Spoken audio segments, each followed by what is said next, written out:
Welcome back to the channel. I'm Joe. I'm going to take you on a little tutorial ride through mountain bike trails, Cuyahoga National Forest. Doing this mainly because I really had no reference material the first time I went out there. If you Google it, there is almost no information on these trails. If you look at the Cuyahoga website, it mentions the trails ever so slightly, and if you Google Cuyahoga bike trails, bike path, bike riding, it is only going to essentially talk about the paved bike path, the tow path, whatever. They've got a few different names for it. There is a Facebook page that is for the Cleveland-Akron area, which has some information about this. There is no trail open or closure details on the website. There is a X account linked that somebody runs and updates occasionally. So I thought I would make this video of the trails, give you a little bit of information so that you can get the most out of it. So let's go ahead and get started. Starting on the bike path, just to give you a little bit of context, this bike path runs perpendicular to Interstate 80 right up to the main road that goes through the park, which is right in front of me here. This road runs parallel to I-80. There's a parking lot to the front of me there and now to the front of me here. And the trail head essentially is going to be right here in this corner. It's not very well marked. There are some signs and some maps. They're essentially useless. So this is going to kick you back out to that bike path that I just came in on. Yes, you could just go to the bike path, but we're mountain bikers, so we're going to take the trail. We're going to continue down this bike path to essentially there's two trails, kind of three trails. We'll talk about that coming up. Right here to the left is the East Rim Trail. I have that on a separate video. Go check that out. We are going to cross over Interstate 80 right up here of this bridge, which is actually kind of neat.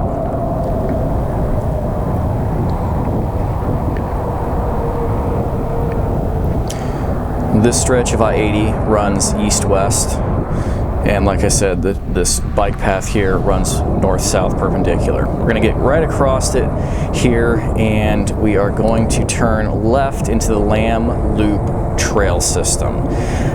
These trails are directional depending on the day: Monday, Wednesday, Friday, Sunday, and then Tuesday, Thursday, Saturday. I highly recommend running these trails on Monday, Wednesday, Friday, Sunday, to the point where I would essentially say don't even waste your time running them on those other days, and we'll get more into that. So we're going to turn to the right here. It is counterclockwise. You may see that referenced clockwise, counterclockwise on the internet if you can find information on what days. And just very nice flow trail. This is the second time that I've been here. I was there last summer. Really didn't know what I was doing, where I was going, and I rode this particular trail twice. It consists of approximately 4 miles of what you see here. Nice flow, a little bit of climbing, nice berms on all the corners. It's very hard packed dirt, and then the top of it breaks loose a little bit and almost feels a little sandy, but you know, air down a little bit and you'll have a really good time. For reference, if you're new to the channel, I'm riding a 2018 Transition Sentinel, Maxxis DHF on the front, and a Aggressor on the rear. So, like I touched on earlier, this is directional. All these trails are directional. It's been my experience that whatever the trail, if it's directional, the days that are Monday, Wednesday, Friday, and Sunday, meaning 4 out of the 7 days, that's really the direction the trail is meant to be run, so that's the direction that you are going to want to run. You're going to have about 4 miles of this. You're going to get down to the bottom, if you will, of the trail, and you're going to have a 1.5 mile what I would call a climb out, which will be at the end of this video. And on the opposite days, you'll have 1.5 miles down and 4 miles of climbing back out. I don't know about you, I hate climbing. So I ran this section twice, which means I had to do the climb out twice. And then there is also another trail in the middle of this, which is the jump line or the expert line, which again will be on another video. Definitely go check that out. I would not call it expert. I am what I would consider average rider at best. And everything on that trail was rollable. It was really awesome trail. Don't just skip that video thinking you won't ride it. I didn't ride it the first time I went here, and I missed out. So we will continue on this trail, like I said, until we get to the quote-unquote bottom, and we'll talk a little bit more then. I would say, when I talked about the weather, the closures on the X page, as far as I can tell, unless this area gets a massive amount of rain, these trails are pretty much always open. This is a very porous area, and I think it must drain out and dry relatively quickly. Boy, this is a good section of the trail here. And this is nice downhill, of course, GoPro effect. And you know, I'm not a super fast rider, but some nice rollable tabletops, some berms, nice single track flow, and definitely one of my favorite places that I've ridden.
Like I said earlier, this is about 4 miles, mostly down. As you can tell here, yes, there's some climbing, and you've seen other places. There is some climbing. It's not literally just 4 miles of downhill flow trail, but there is much more distance going down than going up, which of course I cannot say for the climb out section that we are quickly approaching.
All right, we are coming to the quote-unquote bottom of this trail section. this Lamb Loop trail and the Jump Line trail are both going to converge here at the bottom at the what I call the climb out. Now it's the climb out on Monday, Wednesday, Friday, Sunday. This would be your downhill section on Tuesday. That's how I felt about this. This was my fourth time climbing this because I did the Lamb Loop twice and the Jump Line twice, and you have to climb out on this trail back to the trailhead for both of those trails every time. So this is the fourth time that I have done this. As you can see, I'm running the video in double speed just because there's not really anything that interesting here. You'll even see me get off and walk a couple times because I am just cooked at this point.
We are finally approaching the top, and again, this comes out right at the beginning of where I started. It is a big circle, essentially. Obviously, it you know, backtracks on itself, but it is a giant circle, and right down the middle of it is the jump line, expert line, that has the same exit path of what we're traveling now. And again, that is on a separate video along with the East Rim video. Make sure to check those out. Thank you for watching.